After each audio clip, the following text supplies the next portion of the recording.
Muli po ay hayaan nyo akong ipaabot sa inyong lahat ang aking mapagpalang pagbati sa lahat po ng aking mga subscribers, followers at mga viewers. Ayan, sana po ay ligtas kayo sa anumang uri ng kapahamakan, bagkus ang darating sa inyo ay swerteng walang hanggan. Ayan po. At grabe sobrang overwhelming po yung nakita kong napakarami po nating naidagdag na subscriber. Ayan. maraming salamat po sa inyo. Doon po sa mga nag-subscribe at nabigla nga po ako, napakarami pong naidagdag. Ganun pa man ay saka na po natin ibalik yung pagbibigay ko ng load at saka yun doon po sa John Birana Vlogs, yung pagbibigay ko po doon ng 10,000 bawat isang tao.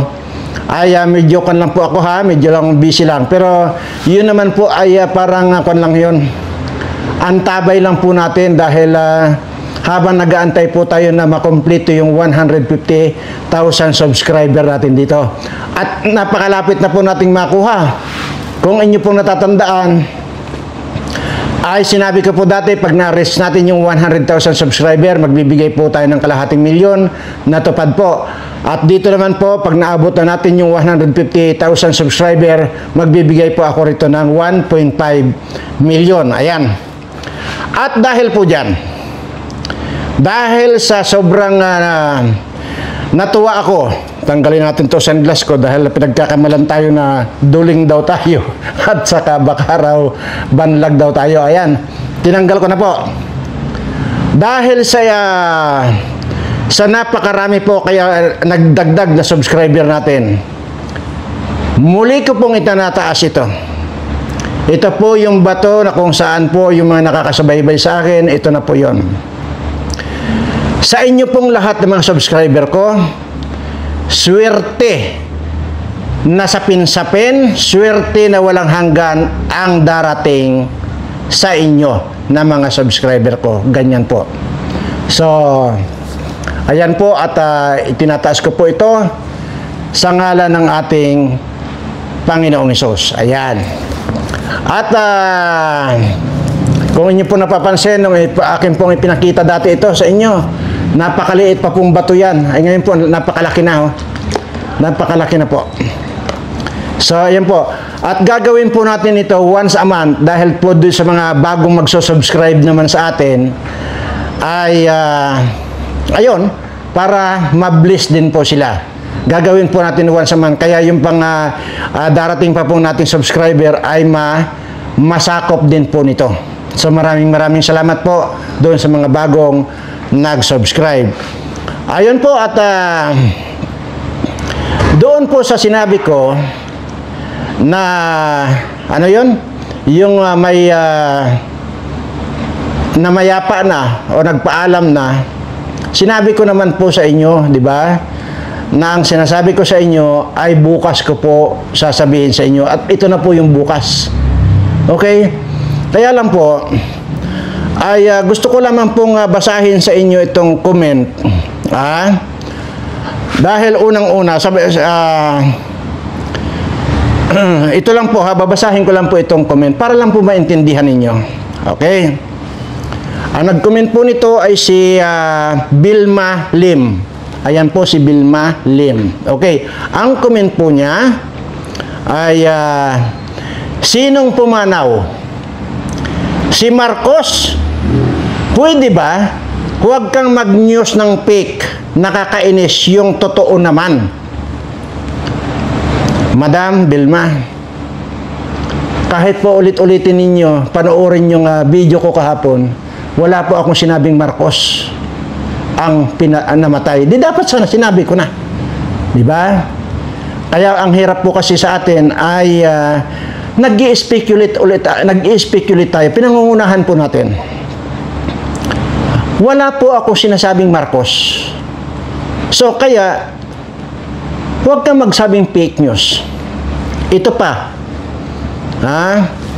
Ito pang si Remedios Caburnay. Yan, ito pa si Remedios Caburnay. Ayan, ang naman po niya, ang comment po niya, magbalita ikaw ng totoo lang. Abnormal ka. Puro negative at fake yung binabalita. Sorry, Mr. Berana. Unang-una, anong fake news doon sa sinabi ko? Bakit nga? Kaya nga hindi po ako nagsabi dahil nga bibirahin nyo naman ako ng fake news. Wala pa po akong sinasabi kung sino yung namatay. At wala naman po siya ako sinabing namatay kundi pumanaw. Hindi na niya nakayanan at eksaktong 3:30 ng madaling araw. Okay. Abnormal daw ako dahil binabalita ako ay puro fake news. Kahit naman po sino itong mga makapanood doon, wala po akong sinasabing ano po ang fake news doon. Kung sana sinabi ko, patay na si Kwan, patay na si Palangkira, tapos buhay pala, dapat yun, fake news yun. Pagka sinabi kong patay na si Palangkira, di ba? Tapos hindi naman pala namatay, yun ang fake news. Salita kayo ng salita ng fake news, wala pa nga ako sinasabi. Ngayon ko palang sasabihin sa inyo kung sino yung pumanaw na. At kagaya nitong kay Vilma na ito, na sinasabi si Marcos daw, wala ako sinasabing Marcos. Di ba? Grabe naman itong mga ito. Ito po yung dalawang ito, si Remedios Caburnay, at saka itong si Vilma Lim. Dito po talagang awang-awa po ako dito sa ganitong mga tao. Ito po yung kwan talaga, ito po yung madalas kong sabihin sa inyo, na ito po yung mga batang ito dati, nung bata pa ito yung hindi nakakatikim ng gatas. Lalo na kung kulang yung gatas ng nanay nila. At kung malandi pa yung mga nanay nila, hindi pa sila mapapadidi talaga sa breastfeeding nila. Kasi malandi nga. Oh. Dahil nga siyempre, ayaw nilang malosyang, di ba?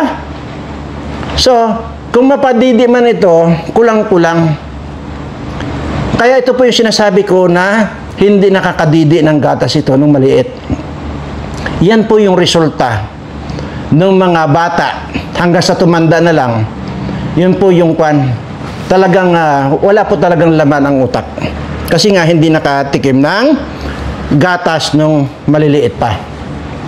Kaya yun po yung madalas ko sinasabi. Kaya ito po, panawagan ko na rin po sa inyo.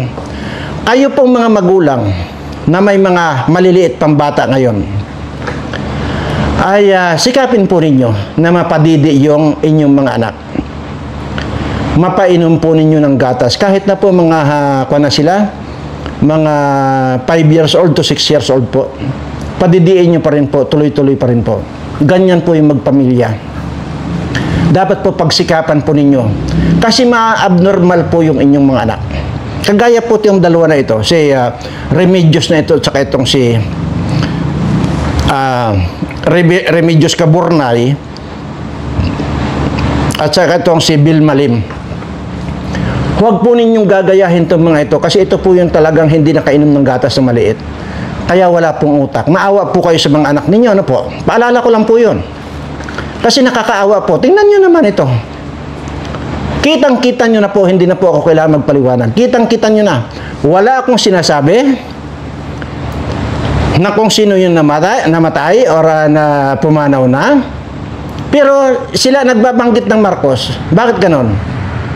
So kitang-kita nyo na po yung pagiging wala na. Tuyo na ang utak nitong mga ito. Kasi nga, tuba ang pinainom sa kanila nung nanay nila nung maliliit. Kaya pakiusap lang po. Doon po sa may mga, lalo na po dito sa subscriber ko pakiusap lang po doon sa mga, may mga baby. Lalo na po kung kinukulang kayo ng padidi sa inyong mismong didi. Pagka wala po kayong pampadidi, wala po kayong pampainom na gatas, mag-message lang po kayo. Kasi concern po talaga ako sa mga bata. Kasi tingnan, kawawa talaga yung mga bata na magagaya dito sa dalawang ito. Kitang-kita na. Wala talaga utak. Kawawa. Pagka tumanda sila, wala talaga.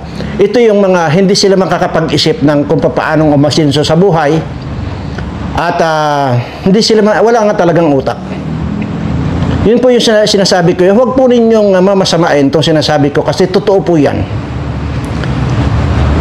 Kaya ulitin ko lang po, sa lahat po ng mga magulang na may mga bata na maliliit, sikapin po ninyong mapadidi ng gatas po yan.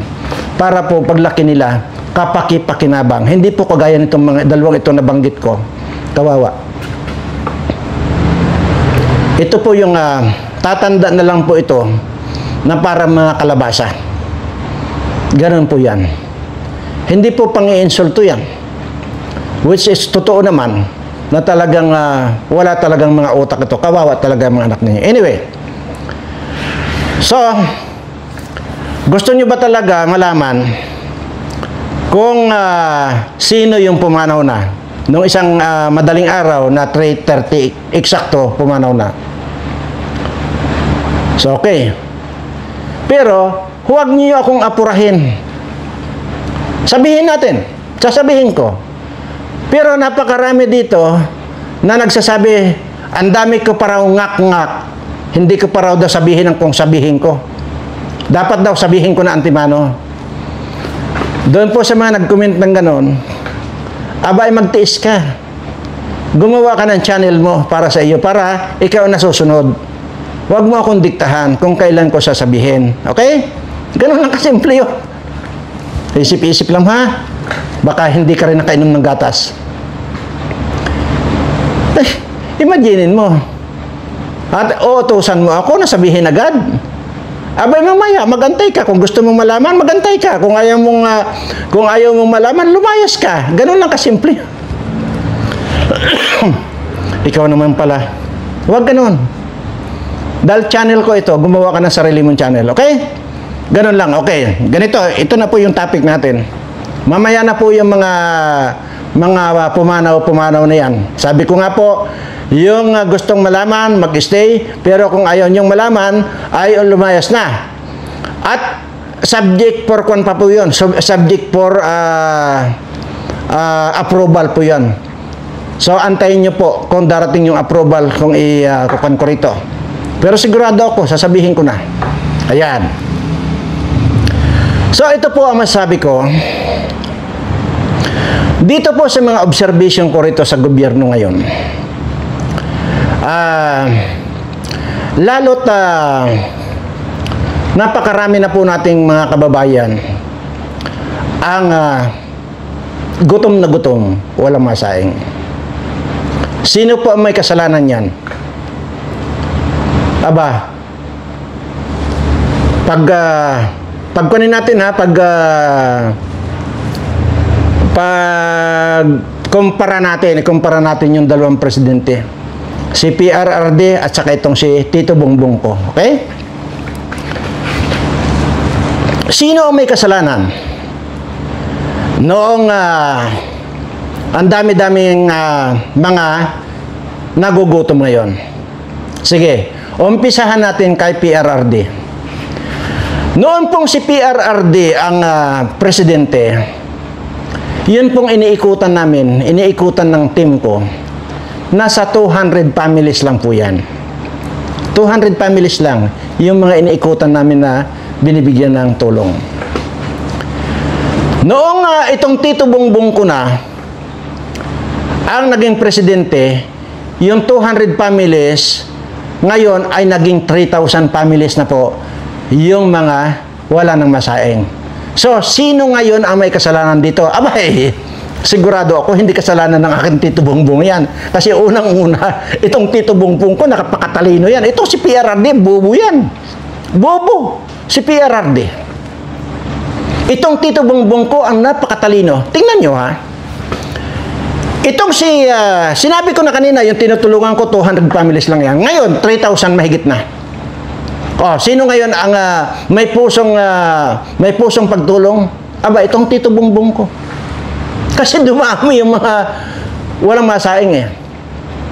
Sino ang gago rito? Ang gago dito, si President Duterte. Oh. At ang mahusay, itong si Tito Bongbong ko. Pangalawa, na comparison. Itong si PRRD, Kabi-kabila yung proyekto.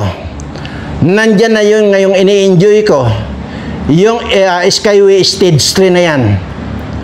Na magmula dyan sa Balintawak hanggang doon sa Laguna. Na kung saan yan ay ini-enjoy ko ngayon. Pag pumupunta kami dyan, yung iniikutan namin dyan sa Tarlac, Nueva Ecija, Bataan, Pampanga, Bulacan na yan, na iniikutan namin na mga tinutulungan. Yan ang gamit na gamit ko yung Skyway Stage 3 na yan, na ginawa ni PRRD. Ngayon, anong ginawa nito ang Tito Bongbong ko? Wala yan, yung ginawa ni PRRD. Kuwan yan. Kalingkingan lang sa ginawa ng aking Tito Bongbong yan. Imaginin mo, ang ginawa ng aking Tito Bongbong, 5,000 mahigit na flood control. Di ba? 5,000 mahigit ang ginawa ng aking Tito Bongbong. Kaya panis si Duterte, wala yan si Duterte. Walang ginawa si Duterte, yun lang. Samantalang itong Tito Bongbong ko, 5,000. So, sino ngayon ang dito? Sino ngayon ang doon sa pala sa 5,000 na 'yon? Kuan pa 'yun ha? Ano tawag doon? Yung iba doon binangga pa ng barko. Madinin mo. Kaya tuloy umihi lang yung daga diyan sa Metro Manila, diyan sa inyo diyan. Kahit saan diyan. Umihi lang yung daga, baha na. Sino ang gago? Si President Duterte pa rin ang gago. Itong Tito Bongbong kumahusay yan. Pangatlo, comparison. Itong si President Duterte, ang dami-dami niyang pinamigay ng mga titulo sa mga tenant or sa mga tao na mga magsasaka. Para sa ganun ay makapag-produce sila ng maraming pagkain dito sa ating bansa. Ito ang Tito Bongbong ko. Panis yung ginawa ni President. Wala yan yung mga binigay-bigay ni President Duterte, mga titulo. Wala yan dito sa ginawa ng aking Tito Bongbong. Alam nyo ang ginawa ni Tito Bongbong ko?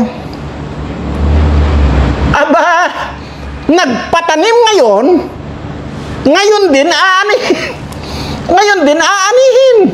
Kaya tingnan nyo, nakikita nyo naman dyan sa mga TikTok, di ba? Nagtanim ng saging. Pagkahukay, tinabunan, kinuha agad yung bunga. Kaya walang kakwinta-kwinta itong si President Duterte. Ang talagang may utak talaga, itong si Tito Bongbong ko. Isa pa. Si PRRD, noong may okasyon yan dyan sa Philippine Navy ba yun? Si PRRD. Hindi, sa Philippine Military Academy sa PMA sa Baguio.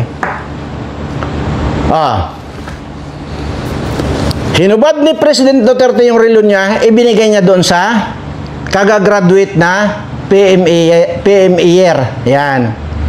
Ibinigay niya yung relo niya.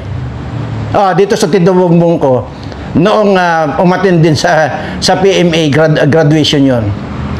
Binulungan siya ng sundalo, yung kagagraduate na, "Sir, can I have your watch as a gift?" Anong sabi ni Tito Bongbong ko? Why I give you my watch? Sabi ka yan. So may pusong pa nito. Si Tito Bongbong ko, may pusong makatao. Ay, tingnan mo. Tinanggihan niya yung sundalo. Samantalang si PRRD hindi pa nagsasalita yung PMA graduate. Ibinigay niya yung relo niya. So, sino doon ang may kwenta? Yung Tito Bongbong ko ang may kwenta. Itong si PRRD, walang kwenta yan. Wala yan. Pagdating sa itsura, si PRRD, tingnan nyo naman, kapangit.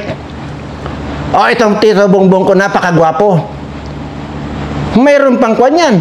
Hindi lang yan. Ang nakakagwapo sa kanya, yung pa, ngiwi-ngiwi siya. Yan. Yan ang nakakagwapo. Ay, si President Duterte, hindi marunong magngiwi. May pangit yan. Wala yan. Walang kwenta. Yan. Yan ang masasabi ko. Di ba? Pansin nyo na. So, napakagaling itong Tito Bongbong ko. Sinasabi ko nga, sandali Sinasabi nyo, ngiwi yung Tito Bongbong ko. Hindi naman ngiwi yung Tito Bongbong ko. Hindi ngiwi yung Tito Bongbong ko. Ito ang...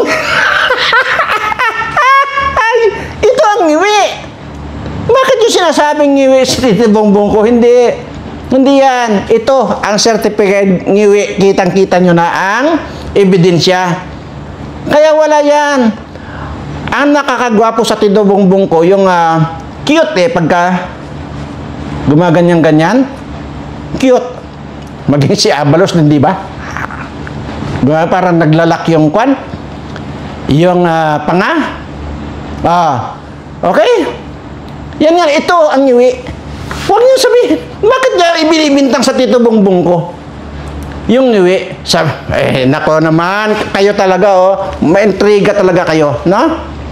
Ha? Masyado kayong intrigira. Ayan. So, isa pa. Ay, bago ko makalimutan. Attention, BP Sara. Umuwi ka na. At baka basta umuwi ka na lang. Umuwi ka na. Pero ingat, BP Sara. Okay. Ito pa. Ito anak masakit sa dibdib Ito yung pinakamasakit sa dibdib. Yung sasabihin nyo na itong Tita Lisa ko butod. Tigil-tigilan nyo na. Tingnan nyo nga si BP Sara. Mas butod si BP Sara kaysa kayo dito kay Tita Lisa ko. Para naman kayong mga duling. Tapos yung kutis pa ni BP Sara, parang ampalaya yung mukha ni BP Sara. Kapangit nito si BP Sara kumpara dito sa Tita Lisa ko. Bakit ba kayo butod ng butod? Huwag ganoon. Tingnan nyo mabuti. Titigan nyo mabuti si BP Sara. Kapangit. Pagdating sa pamilya,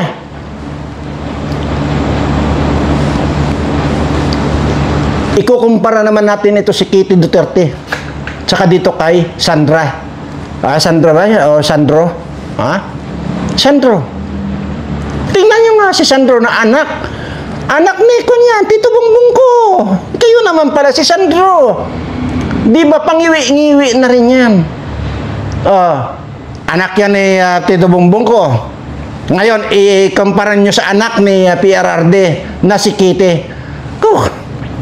Wala yan. Sa kalingkingan ng anak ng Tito Bongbong ko kay Sandro. Napakagwapo ni Sandro. Sandra. Dalawang katauhan pa, Sandro at Sandra. Itong si Kitty. Tingnan nyo nga, titigan nyo si Kitty. Napakapangit. Napakapangit si Kitty. Wala yan, panis yan kay Sandra. Sandroa. Panis yan. Walang sinabi yan si Kitty kay Sandra, kay Sandro. Napakapangit ni Kitty. Ang gwapo ni Sandro. Kaya lang, ngayon, pagdating pa dito sa sa mga bisyo, itong si Kitty, tingnan nyo, pansinin nyo. Aba, ewan ko kung may mapapansin kayo. Pero ang advantage dito kay Sandro, sabi ko sa inyo, naglalak din ang kanyan, ang panganyan. So, ibig sabihin, kung ang pag-uusapan anak sa anak, aba, talo na naman si PRRD. Wala siyang pwedeng ipagmalaki na anak. Kumpara dito kay Tito Bongbong ko. Isa pa, Itong Tito Bongbong ko, ha? Ayon dito kay ano to? Francis Leo Marcos. Abay, lahat daw ng anak nitong Tito Bongbong ko ay kung lumaklak daw ng alak yan ay talagang naglalangoy. Ito si Kite. Hindi siya naglalangoy, hindi marunong maglangoy ito si Kite. Sino ngayon ang pipiliin nyo? Ay, dito kayo sa mga anak ni Tito Bongbong ko, kasi lumalangoy sa alak yung mga sino. Ito na lang si Kwan, si PRRD, at saka itong asawa niya ngayon, si Hanilit Abansin niya. Tingnan nyo nga, walang sinabi yan dito sa Tito Bongbong at Tita Lisa ko. Sa pintuan pa lang ng kanilang mansyon, pag pumasok yan, antimano, para silang nagbibliss sa poon. Pero ano yung pagbibliss nila sa poon? Sa halip na magbliss sila sa poon, yung mukha nila ang nilulublob nila sa drum sa punong-puno ng tsaa. Di wala. Anong makikita nyo dyan kay PRRD at saka kay Hanilet? Piniritong tilapia. At saka yung Coke Zero lang. Coke Zero. Ay, itong kay Tita Lisa at saka kay Tito Bongbong ko, isang drum na tsaa. Pagdating pa lang, parang kala mo, miss na nila yung tsaa. Pagdating, tak! Lub-lub agad yung mukha. Isa pa. Noong sa Philippine Army, basta may parte sa Philippine Army. Ikumpara nyo si PRRD. Si PRRD, hindi binigyan ng kanyang gwardiya. Yung Presidential Guard, hindi binigyan ng panyo si PRRD. Tingnan nyo naman ang Tito Bongbong ko. Nung nandyan sa stage, parang nagpulbos. Inabutan siya ng panyo. Sino ngayon ang sikat? Ang Tito Bongbong ko. Kasi, imagine mo, inabutan siya ng panyo para magpunas ng mukha, ng ilong. Kasi nga, kulapula ng, aywan ko, pulbos yata yun, hindi ko alam. Baka tsaa na powder, na kulay puti. Sino ang sikat? Si Tito Bongbong ko pa rin. Okay. Diba? Si PRRD wala yan. Wala. Hindi binigyan ng panyo. So, sino ngayon sinasabi nilang adik? Di si PRRD ang adik. Itong Tito Bongbong ko, hindi yan. Never! Never in his life na nag-adik yan. Si President Duterte, adik yan. Adik sa Coke Zero. Alam niya, nagpatunay yan. Mismong si BP. Imaginin mo, binilhan na nga ni BP Sara ng dalawang kan ng Coke Zero. Humihirit pa. Nagtatampo at sabi niya, ano ba naman, tinitipid niyo pa ako sa Coke Zero lang, tinitipid niyo pa ako. Si President Duterte ang adik. Hindi itong Tito Bongbong ko. Ay, nako, huwag kayo. Huwag na huwag.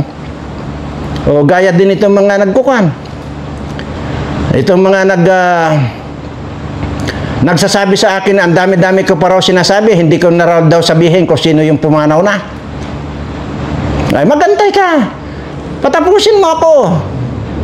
Ay, ikaw lang ang nakikipanood ang nagrereklamo ka pa.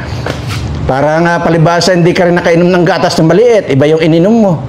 Kasi, sa totoo lang, ganito lang yun Kaya alam na alam ko yan Sa probinsya, talagang ganun ang kahirap ang panahon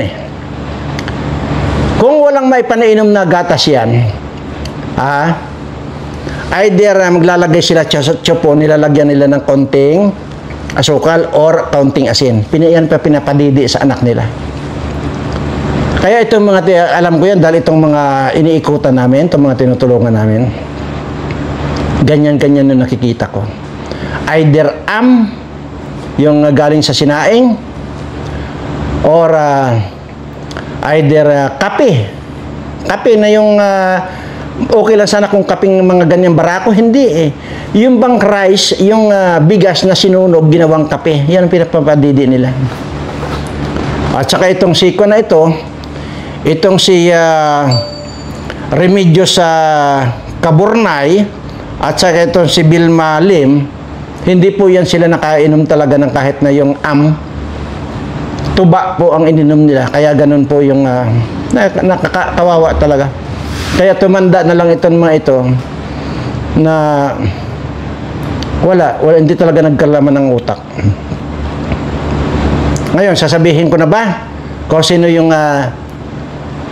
yung kwan? Yung namayapa na ay nagpaalam na? Mamaya, magantay ka. Ganun talaga. Mas the more na inuutosan niyo ako, the more na bibitinin ko kayo. Pero sisiguraduhin ko, pag malaman ninyo ito, sisiguraduhin ko magpipista kayo. Ha? Ang tanong, bakit hindi raw binabalita sa media? Para kayong bago ng bago, di ba? Kailan ba nagbalita itong media? Kung itong ang Tita Lisa ko, hindi nila binabalita eh. Kan ba kayo? May nakita nila na ba kayo nagbalita yung mga media kung saan saan ang Tita Lisa ko? Oo, di ba wala? Oh. Ang nagbabalita lang, itong si Lucrecia na palengkira. Bibi! Bubu!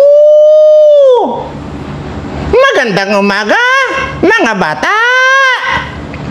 Ngayon, ang tatalakayin natin ngayon, ay ito ngayon, nandito ang ating First Lady, nakikipag-meeting, at ito naman ay mga picture niya! Babibi! Bubu! Pa, kung ano-ano pinaggagawa nitong si Lucrecia, sinabi ko na, Lucrecia, tigilan nyo na yung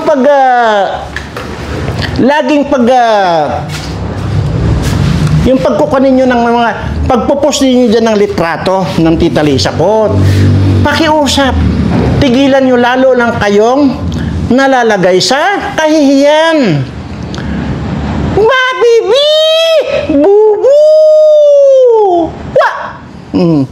Tingnan nyo na naman itong bagong ko na naman, bagong ipinakita na naman ni Lucrecia na litrato nitong aking Tita Lisa.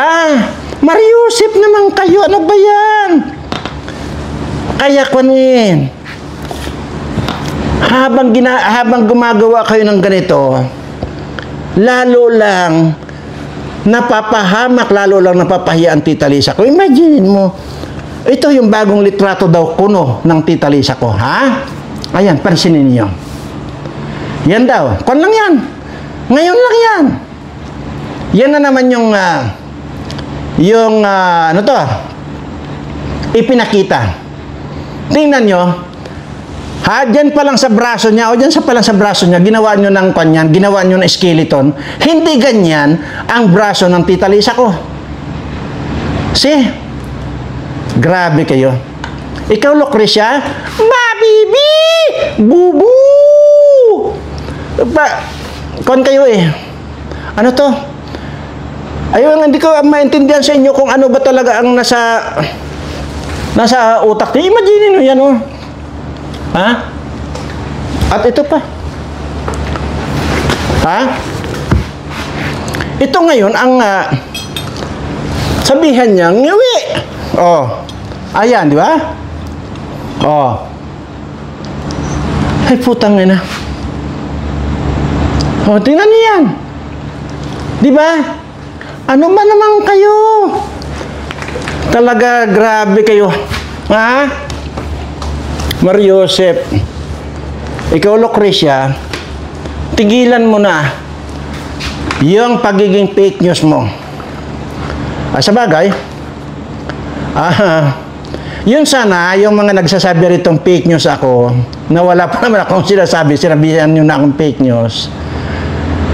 Diyan nyo sabihin kay Lucrecia, hindi sa akin. Kasi wala pa naman ako sinasabi kung sino yung namatay.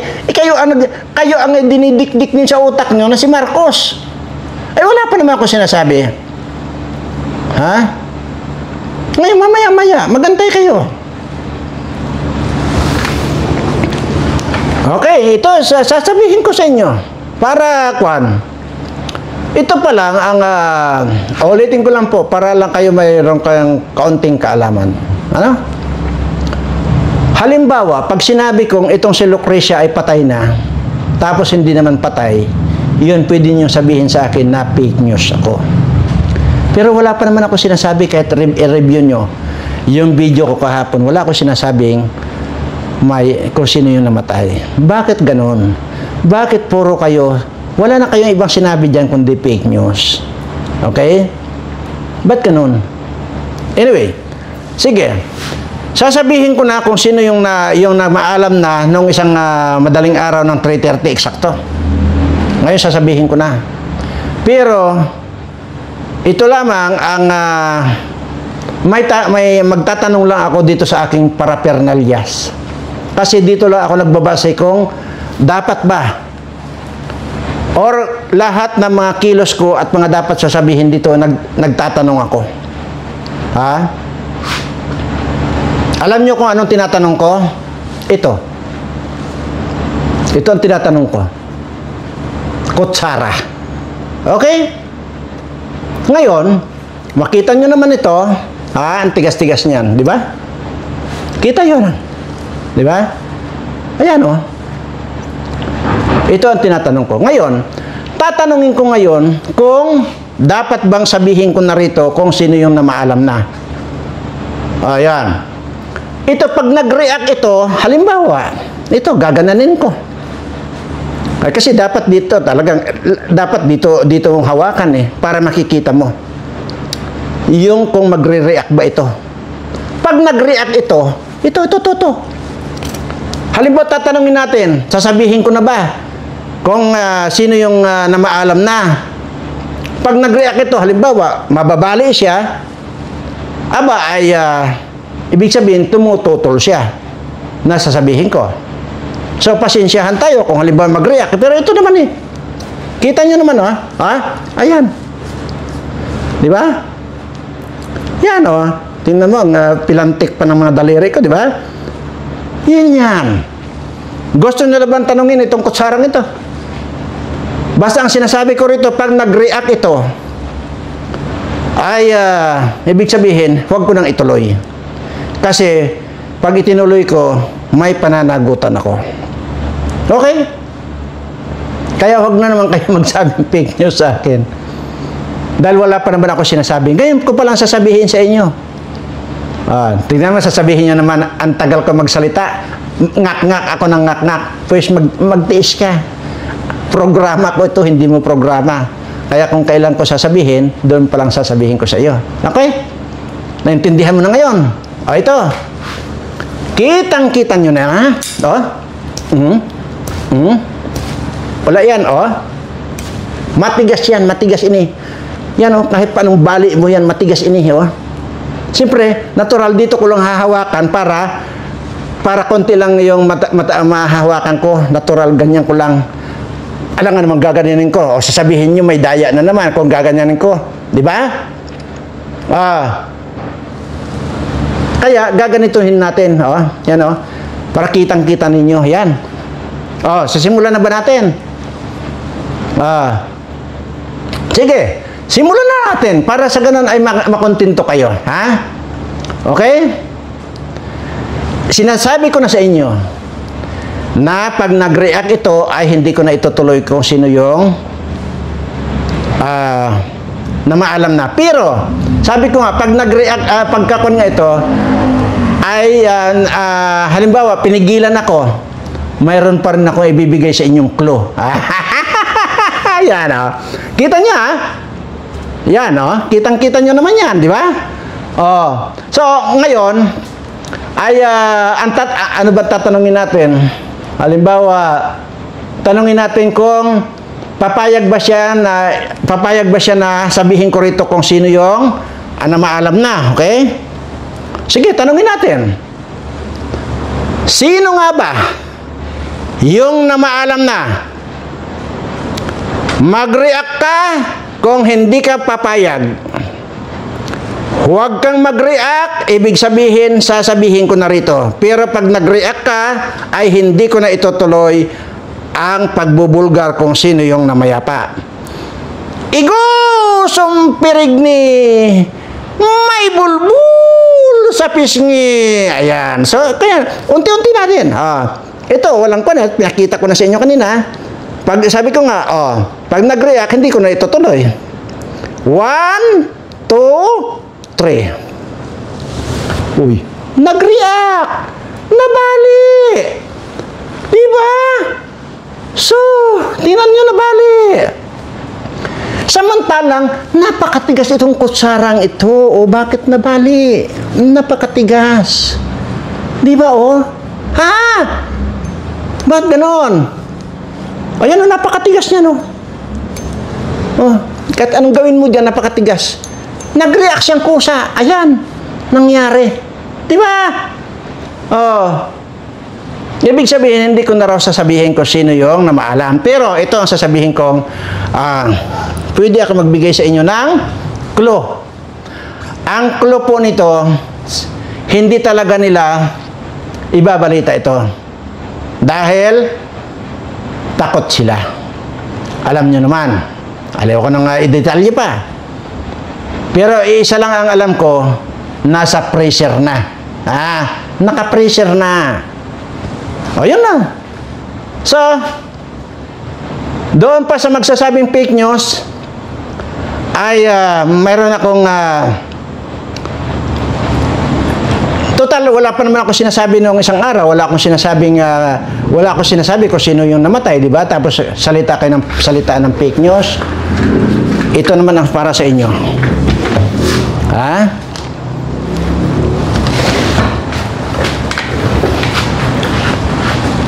Magkuhan naman kayo. Sa totoo lang, katigas niyan, bakit nabali? Straight na pinakita ko yun sa inyo. Ngayon, dito tayo. Pag hindi kayo natigil sa fake news, na wala man kayo dapat sabihin fake news, tutuluyan ko na kayo. Itutuloy ko na. Naalugin, lusawin ang mga utak ninyo para sa ganon ay tuluyan na kayong hindi na kapakipakinabang, kagaya ng sinabi ko, magmula sa 100 lahi ninyo magiging abnormal. Lalo na itong nagsabing abnormal daw ako, yan, dahil fake news daw ako. Tingnan natin kung sino ang abnormal sa atin, Tingnan natin. So, pakiramdaman mo kung ikaw ay may anak, may apo, ewan ko kung mapapakinabangan niyo pa. Maging ikaw yung totoong gagawin kong abnormal. Dahil dito sa pamamagitan nito, kita mo ito? Itutusok ko lang ito sa sentido mo. Ikaw ang magiging abnormal. Yon, nandun na. Isa pa. Doon sa iba pa. Lulusawin ko ang utak ninyo. Yan. Ba't matigas ka? Yun, nandun na. Nakabaon ng todo. Isa pa. Para sa ganun, itong mga abnormal, pare-pareho na tayong abnormal. Pare-pareho na tayong abnormal. Di ba? Sinabi abnormal ako, di sige, pare-pareho sa tayo. Ito pa. Yan. Yan na. Isa pa. Pare-pareho tayong abnormal ngayon. Ito. Yan. Lusaw na ang utak niyo. Kung mo na, ano to? I-process mo na yan. Isalang mo na para gumana na yan. Ngayon din, isalang mo na. Makita natin kung sino ang abnormal sa atin. Ayan. At ito po, sandali lang. At hindi pa ako tapos. At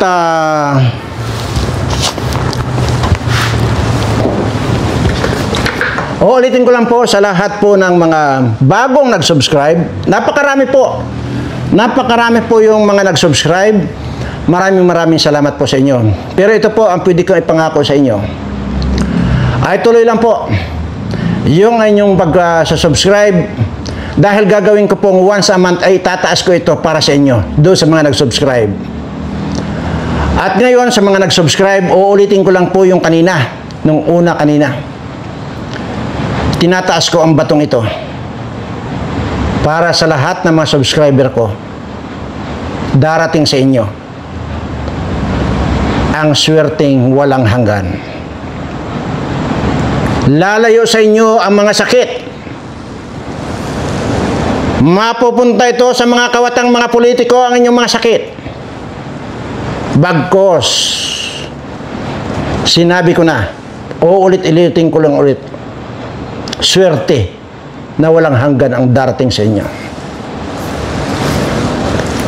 Yan. Isang bisis po sa isang buwan ay itataas ko yan para sa lahat ng mga subscriber ko. So, yun po mga hindi kasi nakapag-subscribe ngayon na hindi nasakop nito ay at least yung, pagka yung mga darating pa mga magsusubscribe ay ayun, masasakop dito. At sa mga isang linggo na po siguro tayo mag-uumpisa ulit dun sa John Birana Vlogs na magbubunot po tayo ng pasapo 10,000 at maging dito ay magkukan po tayo dito ng magpapahula-hula ulit tayo na 200 na load. Maraming salamat po sa patuloy niyong pagtangkilik dito sa maliit nating channel na ang sisiguraduhin ko po na ang kita ng channel na ito ay sa inyo rin po mapupunta. Dahil pag na-reach natin yung 150,000 subscriber, maliban po doon sa aking sariling pera na 1.5 million, ibibigay ko na po, i-withdrawin ko na po yung kinita nitong YouTube channel natin na pinacheck ko po ay ang laman na po pala ngayon ay mahigit ng 3 million. 4 na taon din po ito. Never po ako nag-withdraw kahit centavos. Dahil sinabi ko naman po ito na sa inyo po ito, hindi po akin. Kaya po doon sa nagsasabi na for viewers at para kumita ako, dyan po kayo nagkakamali. Maraming salamat po at pagpalain nawa kayo ng ating poong may kapal. I love you all.